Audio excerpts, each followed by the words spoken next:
Fucking dig in, would you?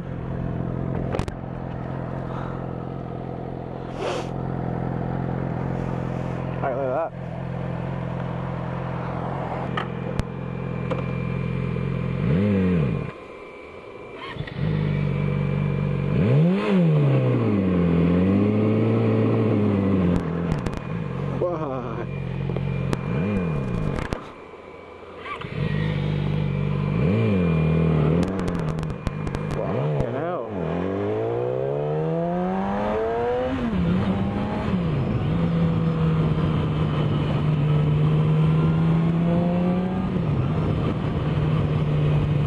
G'day guys, RSICKS back here.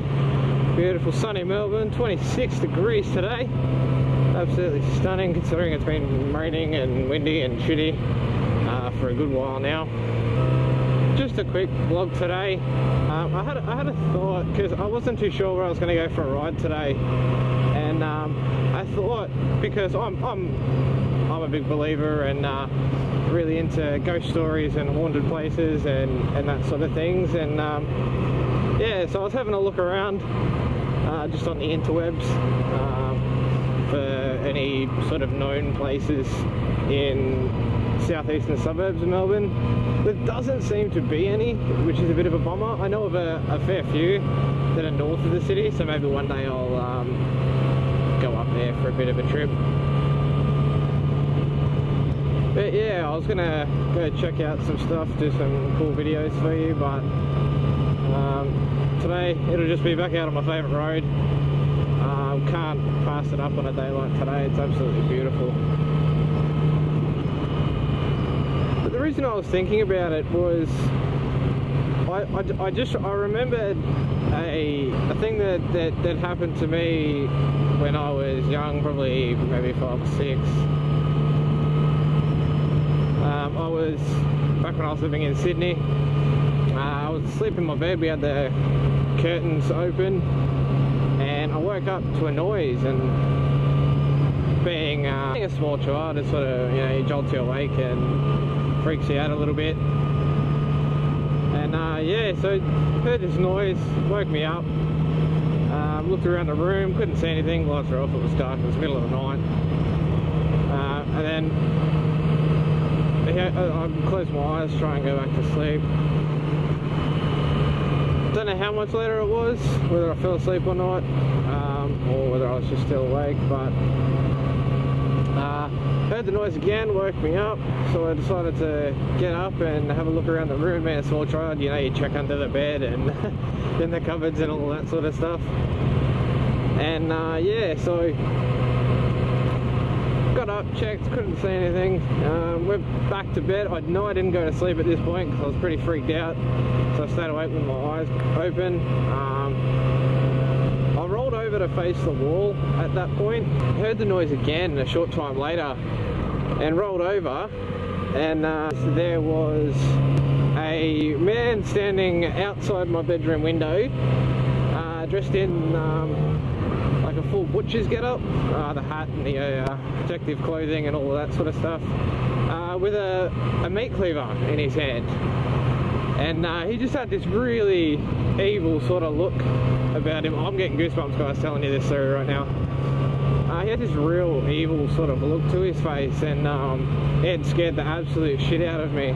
And I was sort of frozen, like I could not move. And yeah, this guy was just standing outside my window, just tapping on the wall and on the window with his knife, just tapping on it and tapping on it and tapping on it, and then started really getting aggressive against the wall, you know, hitting it with his knife and that sort of thing. And I freaked out. I jumped out of bed. Pretty sure I carried my blankets halfway down the hallway. Didn't bother to push them off me or anything, just ran down to my parents' room, which was the front room, and yeah, woke them up and said, Mum, there's a man outside my window. And she said, oh, don't be silly, you're just having bad dreams, go back to bed. I said, no, seriously, there's a man outside my window. And she jumped out of bed and had a look outside of her window and couldn't see anything. my bedroom window was on the side of the house and hers was on the front, so if, you know, if there was someone parked out the front or whatever, she would have seen. She said, no, there's no one there, just go back to bed. So I did. I walked back to bed, I opened the door slowly. There wasn't anyone there, like outside the window. So I quickly ran over, shut the window, like shut the blinds, and just curled into bed and put the blankets over my head and just didn't look back. Woke up the next morning, going to falling back to sleep. So I woke up the next morning and went outside to have a look to see if there was any marks from the guy hitting on the window or hitting on the wall, and I was actually quite shocked where I saw where the guy was standing. I had a look on the brick wall and there was big fresh chunks taken out of the wall. Now that scared the shit out of me. I showed my parents, and you know, you're just a little kid, they don't believe you. They're like, oh no, there's probably just chips out of the wall. But dead set, these were like fresh cuts out of the wall, big massive chunks. And yeah, so that scared the shit out of me. Whether it was actually someone there, whether it was my imagination, whether it was a ghost or whatever you want to call them, yeah, really not sure, guys. But yeah, so that's giving me goosebumps telling you, because it really scared the shit out of me. For years and years and years afterwards, I always slept sort of, how'd you describe it, with, I'd sort of lay on my blanket, fold it over my body and wrap it around my head, so you could just probably see like my eyes and my nose coming out of the blanket, because I was that scared, and that's what I did straight afterwards. So yeah, I thought I'd ask if you guys had any sort of scenarios like that. Anyone from the southeast of Melbourne know of any places that other people don't know about, or that, you know, aren't listed on Google, because that's where I've been checking.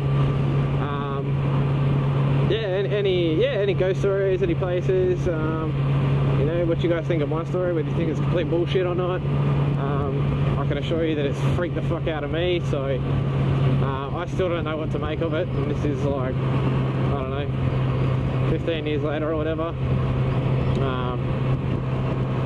Yeah, guys, just in the comment section or on my Facebook page, I'll put the link in the description. Sorry it's only been sort of a short video.